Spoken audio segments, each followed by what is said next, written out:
Hi, I'm Giulia and today we're going to discuss about mast transfusion protocol.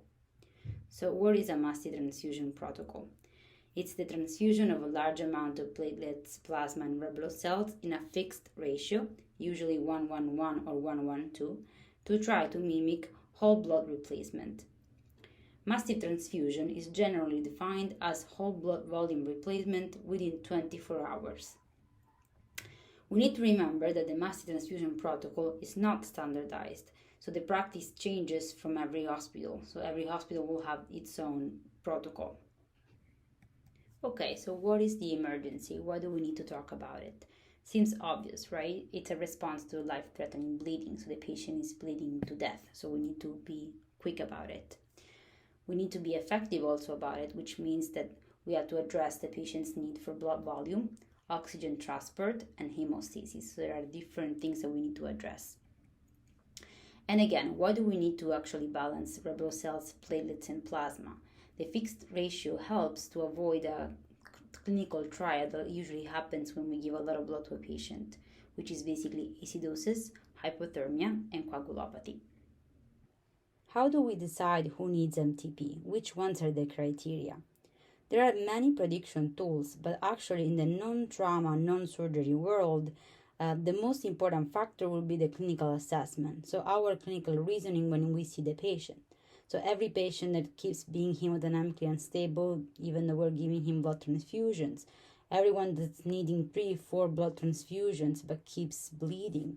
If we already know that patient, for example, is having an arterial bleed, these are all criteria that clinically will make us think about MTP. If we have a surgery patient, then it's different. There are specific prediction tools. The most famous is probably the assessment of blood consumption score. But we can see here, it's not something that we will use. You need to basically assess the mechanism of injury. You need to have a fast to see if there's any bleeding in the abdomen. So these are things that we will not use clinically. Which ones are the patients that most likely will need MTP? Again, a lot of trauma patients that undergo cardiac surgery, obstetric catastrophes, so GYN. In our internal medicine world, though, there will be patients that will need MTP, so we'll need still to look out for this. Okay, so now let's see what is our protocol at Mount Sinai West and Mount Sinai Morningside. So the standard MTP pack that we use in our hospital consists of 5 units of group O blood, 5 units of plasma, 1 unit of platelets, and 1 pool unit of cryo. Cryo sometimes is not used. It's very important to use it when the fibrinogen is critically low, so when it's less than 100. How do we activate the MTP protocol in our hospital? It's really easy. You just need to call the blood bank or go to their window if that's faster. The blood bank is located on the 4th floor of the Clark building at Mount Sinai Morningside and on the 1st floor at Mount Sinai West. Once you talk to them, the MTP protocol is activated and they will already send the blood. At one point, you will actually have to do this form, this one that I placed in the slide, the emergency transfusion request.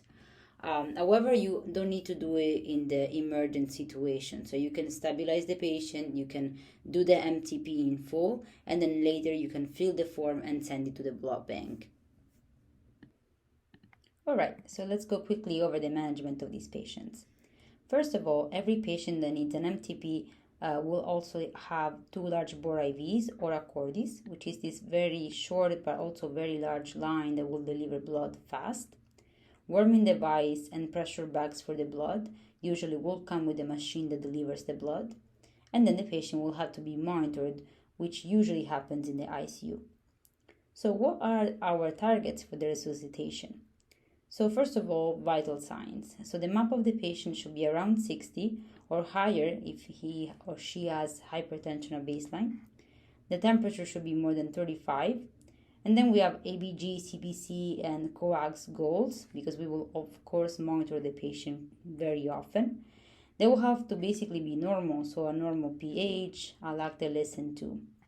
For hemoglobin and platelets, the goal might be tailored to the patient. We will have patients that will need more or less depending on their comorbidities or on the clinical situation.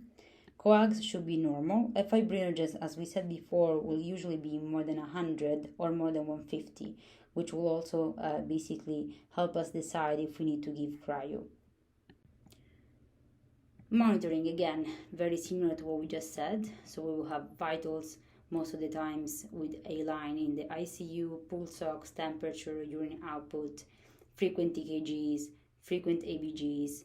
Very important to monitor the electrolytes. We will see that some of the complications have to deal with hypocalcemia, hypomagnesemia. So these are all things that we will monitor every hour or every 2 hours depending on the situation. Which ones are the complications of MTP? There are many. First of all, something that can be pretty obvious, coagulopathy and thrombocytopenia. Why can they happen? 2 different reasons. First of all, dilution. So if we're giving a lot of blood, we will have dilution of the platelets, dilution of the coagulation factors. Second of all, bleeding itself, so consumption of them. And for the coagulopathy specifically, if the patient has a trauma, we will have activation due to the trauma, due to the shock, sometimes due to the hypothermia. The treatment is, of course, just to give platelets, give FFP, give cryo. Citrate toxicity, specifically because citrate is used in PRBCs, it can cause a lot of electrolyte imbalances. It can cause hypocalcemia, hypomagnesemia, acidosis, alkalosis. All of these changes will affect the heart. They will cause arrhythmias.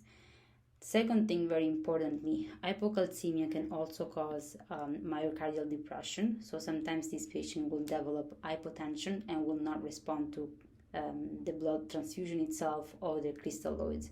So we have to remember that hypocalcemia can be very dangerous. And of course, the treatment will be to give calcium, give magnesium, and monitor the electrolytes in these patients. Okay, more complications. First of all, hypothermia.